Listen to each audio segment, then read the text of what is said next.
ఇక ముందు ఉండాలి.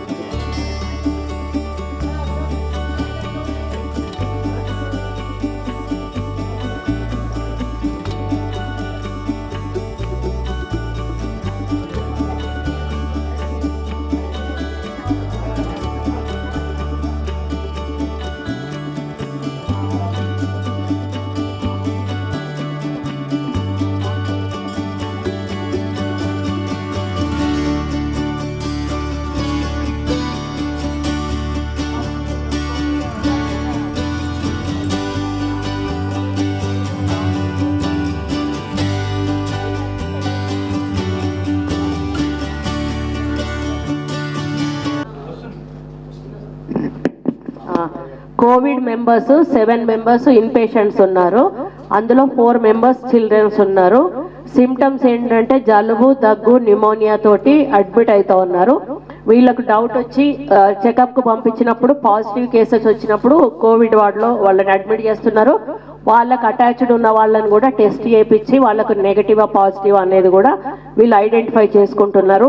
ఎవరైనా ఎస్కేప్ అవుతున్నప్పుడు వాళ్ళకు సంబంధించి ఇన్ఫర్మేషన్ కూడా వీళ్ళు పంపిస్తున్నారు. వాళ్ళ ఫోన్ నెంబర్లు, కాంటాక్ట్ నెంబర్స్ కూడా పంపించడం జరుగుతుంది.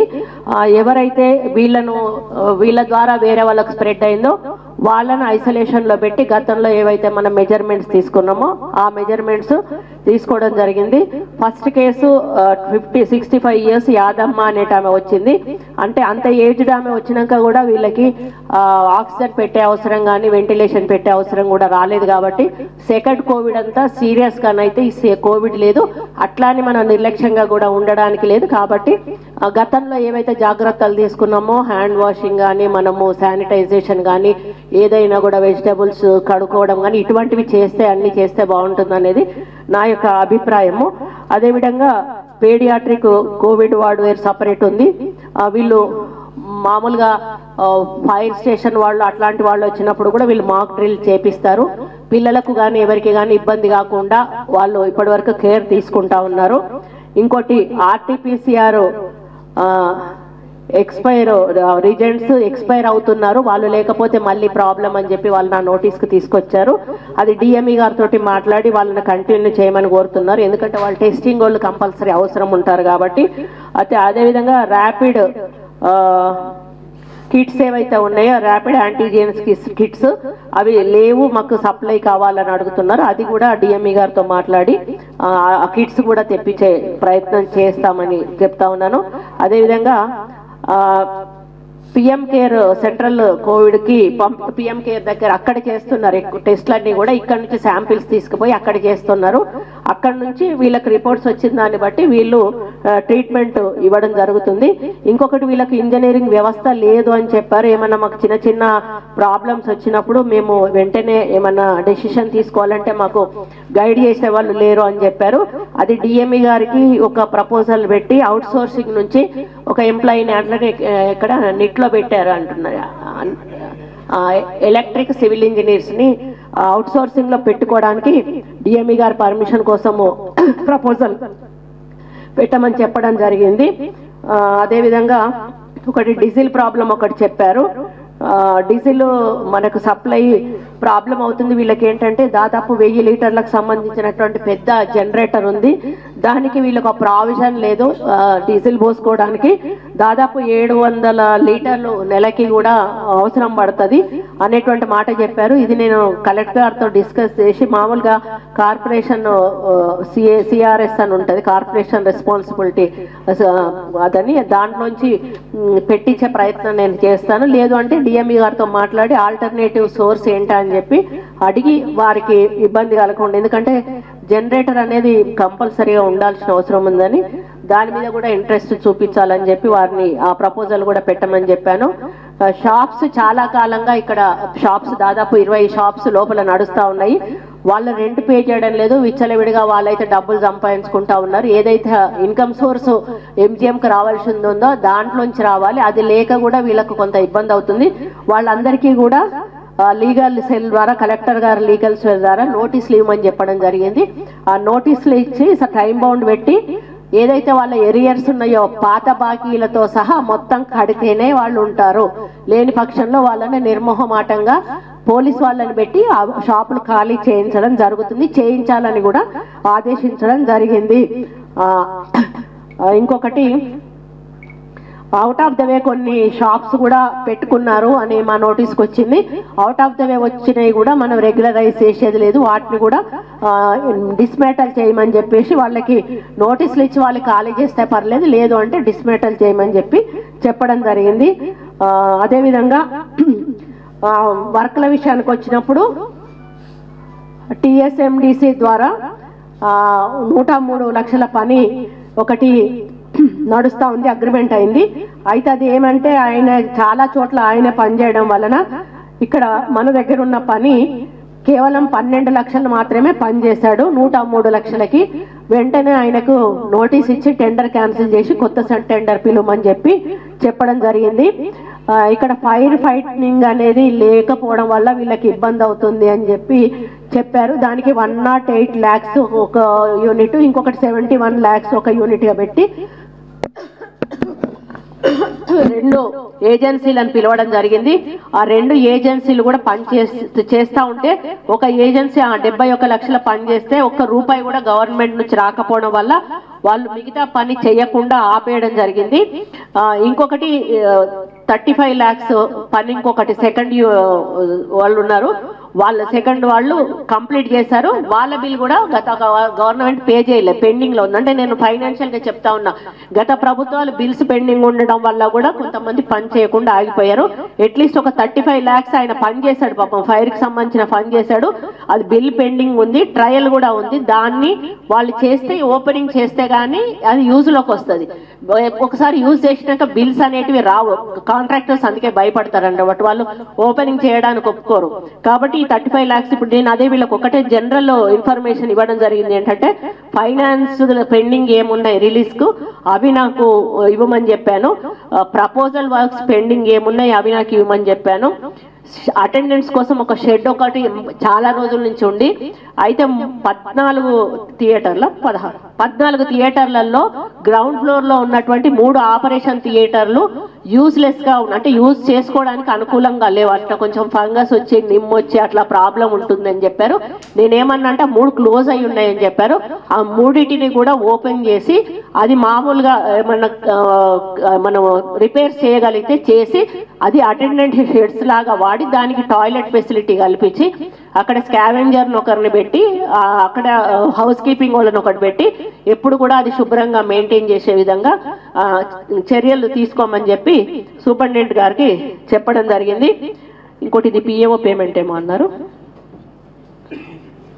ఓకే, ఇన్ పేషెంట్లకు కూడా రోజు మరి ఫుడ్ ఫెసిలిటీ గురించి కూడా అడగడం జరిగింది.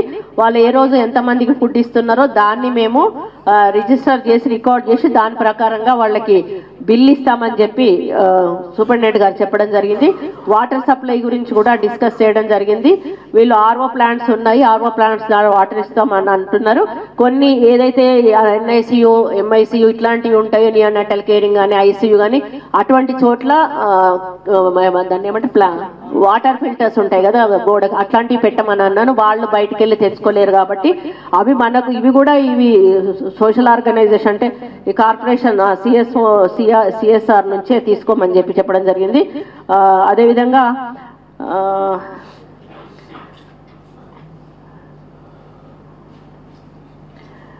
వెయిటింగ్ కేసెస్ అయితే ఏమీ లేవు. ఎప్పుడు కూడా వచ్చిన వాళ్ళని వచ్చినట్టుగా వీళ్ళు అడ్మిట్ చేసుకుంటున్నారు. ఎవరిని కూడా వెనక్కి తిప్పి అయితే పంపడం లేదు. ఇప్పుడు కాకతీయ మెడికల్ కాలేజ్ గ్రౌండ్స్ లో ఏదైతే ఉందో ప్రధాన మంత్రి స్విస్ట్ సురక్ష యోజన PMSSY కింద ఒక హాస్పిటల్ మంజూరైంది. అది 11 crores తోటి మంజూరైంది. 250 బెడ్ల ఆక్యుపేషన్ తోటి అది రన్ అవుతా ఉంది. అది హై ఎండ్ ట్రీట్మెంట్ అక్కడ నడుస్తూ ఉంది. అది కేంద్ర ప్రభుత్వం మంజూరు చేసింది. ఇప్పుడు R&B ఈ కొత్త హాస్పిటల్ ఏదైతే ఉందో దానికి హెల్త్ సిటీ అని పేరు పెట్టారు. దాని గురించి అట్లీస్ట్ ఒక ఎంజిఎం సూపరింటెండెంట్కి కానీ మెడికల్ ఏదైతే మెడికల్ కాలేజ్ ప్రిన్సిపల్ ఉన్నారో వాళ్ళకి ఎటువంటి ఇంటిమేషన్ లేదు. అసలు అది ఏ స్కీమ్ కింద మంజూరు అయింది, ఎంత మంజూరు అయింది, ఎట్లా చేశారు అనేది వాళ్ళకి టచ్ లేదు, వాళ్ళకి ఇన్ఫర్మేషన్ కూడా లేదు. మరి అది ఎల్ఎన్టీ అనేటువంటి ఒక కంపెనీ అది కడుతుంది అనేది మాత్రం అందరికీ తెలుసు. అది ఉన్నటువంటి బిల్డింగ్లు ఒకటి కడుతున్న విషయం మీ అందరికీ కూడా తెలుసు. కాబట్టి ఇది చాలా బాధాకరం. దానికి హెల్త్ సిటీ అని పేరు పెట్టడం జరిగింది. ఇవి నేను ఈరోజు రివ్యూ చేసినటువంటివి. వాళ్ళందరికీ కూడా ఇప్పుడు సిటీ స్కాన్స్ కూడా ఇక్కడ 2 వేస్ట్గా ఉన్నాయి, నడవట్లేదు, అవి పాడైపోయినాయి. అవి కూడా మేము స్క్రాప్కి ఏదైతే నోటీస్ ఇవ్వమని చెప్పాము, ఏది నోటిఫికేషన్ పేపర్లో ఇవ్వమని చెప్పాము. ఎంఆర్ఐ కూడా ఒకటి వేస్ట్ ఉంది, అది కూడా స్క్రాప్కి నోటిఫికేషన్ పేపర్ ద్వారా ఇచ్చి డిస్మెంటల్ చేస్తే ఆ రూమ్స్ దేనికన్నా యూజ్ చేసుకోవచ్చు అని చెప్పాము. ఓపీ పేషెంట్లకి మామూలుగా రోజు చూస్తూ ఉన్నారు, మెడిసిన్స్ ఇస్తూ ఉన్నారు, పంపిస్తూ ఉన్నారు. కొన్ని డ్రగ్స్ ఇంపార్టెంట్ డ్రగ్స్ వాళ్ళకి రావట్లేదు అని వాళ్ళు చెప్పారు. ఆ డ్రగ్స్ లిస్ట్ ఇవ్వమని చెప్పాము.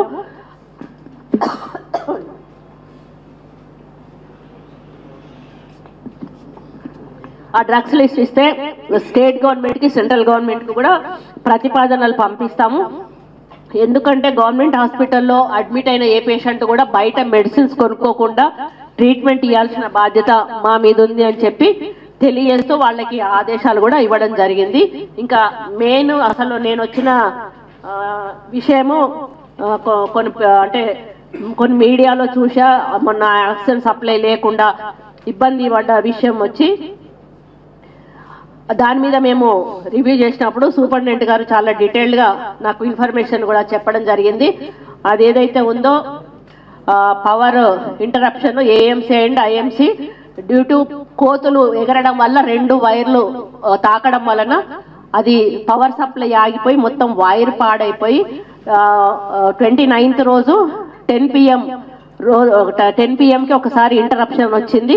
వెంటనే వాళ్ళు యాక్షన్ తీసుకొని, అంటే అంత సీరియస్గా ఉండే కేసులు అందులో ఏమీ లేవు, ఆక్సిజన్ సప్లై లేకుండా బాగా సీరియస్గా ఉండే కేసులు లేవు, అంటే చనిపోయే పరిస్థితిలో ఉన్న కేసులు ఏం లేవు. అయినా కూడా వీళ్ళు ఆల్టర్నేటివ్గా వేరే వార్డులలో ఆక్సిజన్స్ అన్ని సెటప్ చేసుకొని పెట్టుకున్నారు. ఇంకా లేట్ అయ్యేటట్టయితే ఆ పేషెంట్స్ని షిఫ్ట్ చేయడానికి ఆ అవసరం వాళ్ళు రాలేదు. ఆర్టిఫిషియల్ బ్రీతింగ్ బ్యాగ్స్ ఉంటాయి కదా, వాటిని ఏమంటారు, ఆంబు బ్యాగ్స్, అవి కూడా పెట్టి అక్కడ వాళ్ళ దగ్గర అటెండెంట్స్ డాక్టర్స్ వాళ్ళు కూడా అబ్జర్వేషన్ చేసుకుంటూనే ఉండడం జరిగింది. మరి ఆల్టర్నేటివ్ అరేంజ్మెంట్స్ అయిపోయినాక సప్లై లైన్ 10 minutesలో రీస్టోర్ అయింది. స్టేబుల్గా 30 minutes ఉంది. మళ్ళీ అరౌండ్ 10:30 రాత్రికి 29 రోజే మళ్ళీ ఇంటరప్షన్ వచ్చింది. ఆ క్యాజువాలిటీ వార్డ్కి ఏఎంసీకి, ఐఎంసీకి, ఆర్ఐసీకి, పేడియాట్రిక్కి ఎక్సెప్ట్ మెయిన్ బిల్డింగ్ ఒకదానికి తప్పితే. దీనివల్ల ఇమ్మీడియట్గా ఆల్టర్నేటివ్ జూనియర్ డాక్టర్స్ వాళ్ళందరూ కూడా అలర్ట్ అయ్యారు. క్లాస్ 4 సిబ్బంది కూడా వాళ్ళందరూ కూడా ఎమర్జెన్సీ పేషెంట్స్కు సర్వీస్ అందించారు. స్పెషల్గా 20 beds ఆక్సిజన్ వెంటిలేటర్లతోటి ఎంసీహెచ్ బ్లాక్లో మెయిన్ బ్లాక్లో అరేంజ్మెంట్స్ చేసుకొని రెడీగా ఉన్నారు. వెంటిలేటర్స్ కూడా ఒక 20 రెడీగా పెట్టుకున్నారు. ఒక 3 కేసులు ప్రాబ్లం ఏం లేకున్నా కూడా క్రిటికల్ కేసులు అనుకున్న 3 కూడా వాళ్ళు షిఫ్ట్ చేసి ఆక్సిజన్ సప్లై చేయడం జరిగింది. ఇంత లోపల పవర్ కూడా రిస్టోర్ చేయడం జరిగింది. 50 అంబు బ్యాగ్స్ కూడా క్రిటికల్ వార్డులో పెట్టి ఆర్ఐసీ, ఏఎంసీ క్యాజువాలిటీలో పెట్టడం జరిగింది. మళ్ళీ ఇమ్మీడియట్గా ఇమీడియట్గా corrected power interruption by producing electricity material. ఇప్పుడు 11 o'clockకి మళ్ళీ 11 o'clock నుంచి మళ్ళీ కంటిన్యూస్గా కరెంట్ సప్లై అయింది. ఇందులో వీళ్ళకి సంబంధించి మన హాస్పిటల్ సిబ్బందికి కానీ ఎలక్ట్రిసిటీ డిపార్ట్మెంట్ వాళ్ళకి సంబంధించి కూడా ఎటువంటి ప్రాబ్లం లేదు. అది అంటే న్యాచురల్ కెలామిటీ లాగా ఈరోజు మనకు వరద రావడం అయితేనేమి అట్లాంటివి జరిగినట్టుగా ఇది అనుకోని పరిస్థితుల్లో కోతుల మూక దాడి చేయడం వలన జరిగినటువంటిది. దాన్ని రాజకీయం చేయాల్సిన అవసరం లేదు. వాళ్ళు కావాల్సిన జాగ్రత్తలన్నీ కూడా తీసుకున్నారు. దేవుడి దయ వల్ల ఎవరికి కూడా ప్రాణహాని కలగకపోవడం మాకు చాలా సంతోషంగా ఉంది. వాళ్ళు తీసుకున్న చర్యల మీద కూడా డాక్టర్స్ వాళ్ళని నేను అభినందిస్తా ఉన్నాను. ఇంకా ఇదేంటి యూపీఎస్ 2 hours ఇంకా అన్ని యూపీఎస్ సపోర్ట్ అవన్నీ కూడా పెట్టుకున్నారు. వాళ్ళని ఎక్కడ కూడా మనం చేయడానికి లేరు. ఇంకా కొంత ఈ feeder pillar boxes, VTPN, proper cable replacement, proper earthing, change over switches and bus bars ఇవి ప్యానల్ బోర్డు ఇవన్నీ కూడా కొన్ని కరెంటుకు సంబంధించినటువంటి ప్రాబ్లమ్స్ ఆల్రెడీ శాంక్షన్ అయి ఉన్నాయి. వర్క్ వాళ్ళు ఫాలో అప్ చేస్తానే ఉన్నారు. అది తొందరగా కానియమని చెప్పడం జరిగింది. ఓవరాల్గా ఇక్కడ డ్యూటీ డాక్టర్స్ కానీ సూపరింటెండెంట్ గారు కానీ ప్రిన్సిపల్ కానీ వీళ్ళు డిపార్ట్మెంట్స్ ఏవైతే 2 డిపార్ట్మెంట్స్ వీళ్ళ కింద వస్తారో, ఒకటి టిఎస్ఎండిసి, ఎన్పిడిసిఎల్ వీళ్ళు కూడా అటెండ్ అయ్యారు. వాళ్ళని కూడా ఇప్పుడు ఇన్కమ్ కోసం అని మేము main road side shutters propose చేయమని చెప్పాను. ఎందుకంటే ఇన్కమ్ జనరేషన్ లేకపోతే మెయింటెనెన్స్ అనేది ప్రాబ్లం. ప్రతిదానికి కూడా సూపరింటెండెంట్ గారు వాళ్ళు శాంక్షన్ ఇచ్చే అధికారం ఆయనకు ఉండదు. హాస్పిటల్ డెవలప్మెంట్ కమిటీని కూడా నాకు వెంటనే ఇస్తే మేము దాన్ని కూడా రిక్రూట్ చేస్తాం. ఎందుకంటే గత చాలా సంవత్సరాలుగా హాస్పిటల్ డెవలప్మెంట్ కమిటీ లేకపోవడం వల్ల కూడా వీళ్ళు సరైన నిర్ణయాలు తీసుకోక కొంత డెవలప్మెంట్ విషయంలో వెనుకబడడం జరిగింది. అది దానికి కూడా ప్రపోజల్స్ ఏవైతే షట్టర్స్ ప్రపోజల్స్ పెట్టమన్నామో షట్టర్స్ పెడితే main road side income generate అయ్యే ఛాన్సెస్ ఉంటాయి కాబట్టి దాన్ని మనం ఇటువంటి వాటికి యూజ్ చేసుకునే అవకాశం ఉంటుంది. కాబట్టి ప్రభుత్వం నుంచి ఇప్పటి వరకు ఇంకా రివ్యూ అనేది మాకు జరగలేదు. నేను ఈ విషయాలన్నీ కూడా వాళ్ళను నేను ఏమేమైతే ఆదేశించానో అవన్నీ కూడా ప్రిపేర్ చేసుకొని రెడీగా ఉన్నప్పుడు కన్సర్న్ మినిస్టర్ గారి దగ్గర మనం అందరం కూడా వెళ్ళి అక్కడ మీటింగ్ పెడదాము. డిఎంఈ గారు కూడా అక్కడికే వస్తారు కాబట్టి ఆమె సార్లు కొత్త ఆమె వచ్చింది. పాత ఆయన చాలా సార్లు వీళ్ళు విన్నవించుకున్నా కూడా వీళ్ళ మాటను పెడిచెవిన పెట్టడం జరిగింది. ఇప్పుడున్న డిఎంఈ గారు మా మినిస్టర్ గారితో పాటుగా మేము కూడా వెళ్ళి అక్కడ హైదరాబాద్లోనే ఒక రోజు మీటింగ్ పెట్టుకొని వీటి పరిష్కారం కోసం మేమందరం కూడా కృషి చేసి ఎంజిఎం ఎందుకంటే చాలా ఒక గుండెకాయ లాంటిది, దీన్ని అభివృద్ధి చేయాల్సింది పోయి కొత్త హాస్పిటల్ కట్టుకుంటే ప్రాబ్లం లేదు, ఇంకా మంచిదే. కానీ ఉన్న హాస్పిటల్ని నెగ్లెక్ట్ చేసి కొత్త హాస్పిటల్ వైపు పోవడం అనేది బాధాకరము.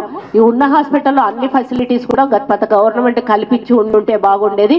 దీని మీద సీతకని ఈరోజు కోవిడ్కు సంబంధించినటువంటి బెడ్స్ 1000 బెడ్స్ సెంట్రల్ నుంచి వస్తే ఒక్క బెడ్ కూడా ఎంజిఎం హాస్పిటల్కి ఇవ్వలేదు. అంటే ఎంజిఎం ఒక 5-6 జిల్లాలకు సెంటర్ ఇది. అంటే అటువంటి నెగ్లిజెన్స్ గత గవర్నమెంట్ ఎంజిఎం మీద చూపించింది. ఇక ముందు అట్లాంటి నెగ్లిజెన్స్ ఉండదు. ఎంజిఎం అన్ని విధాలా కూడా అభివృద్ధి చేస్తాం. మేడం, ఇప్పుడు ఎలక్ట్రిసిటీ పైన గత ప్రభుత్వం ఫోకస్ పెట్టి ఎంజిఎంను నిర్లక్ష్యం చేసినమాట. గతంలో ఎన్నికల కోరిక లోకులు చనిపోయిన పరిస్థితులు చూశారు. కుక్క కాటుకు సరైనటువంటి వైద్యం చనిపోయిన పరిస్థితులు చూశారు. ఇప్పుడు కొత్తగా మీరు ఎంజిఎం ప్రక్షాళనకు ఎట్లాంటి లోకల్ ఎమ్మెల్యేలు ఇంకా చాలా ఉన్నాయి చెప్పుకునేటి అని అన్నారు.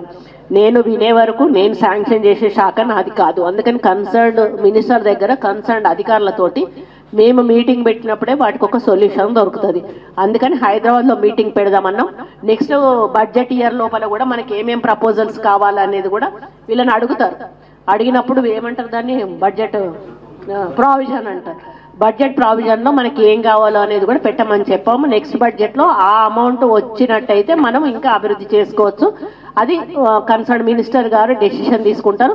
మా వంతు ప్రయత్నం 100% ఉంటుంది. ముఖ్యమంత్రి గారు కూడా పేదలకు హెల్త్ ఎడ్యుకేషన్ అనే దాని మీద వాళ్ళు ముఖ్యంగా ఫోకస్ చేస్తూ ఉన్నారు కాబట్టి ఎంజిఎంను నిర్లక్ష్యం చేస్తారని అయితే నేను అనుకోను. సిల్లీ కారణం అంటే అవి వచ్చి ఎగురుతాయని ఎవరికి తెలుసు? అక్కడ అవి చెప్పి రావు కదా. జనరేటర్కు సప్లై చేసే వైరే కాలిపోయింది. జనరేటర్కు పవర్ సప్లై చేసే వైరే కాలిపోయింది. ఆసుపత్రిలో మీరు అసెంబ్లీలో ప్రస్తావించిన విధంగా మీరు స్వయంగా అసెంబ్లీలో ప్రస్తావించారు చాలా సమస్యలు.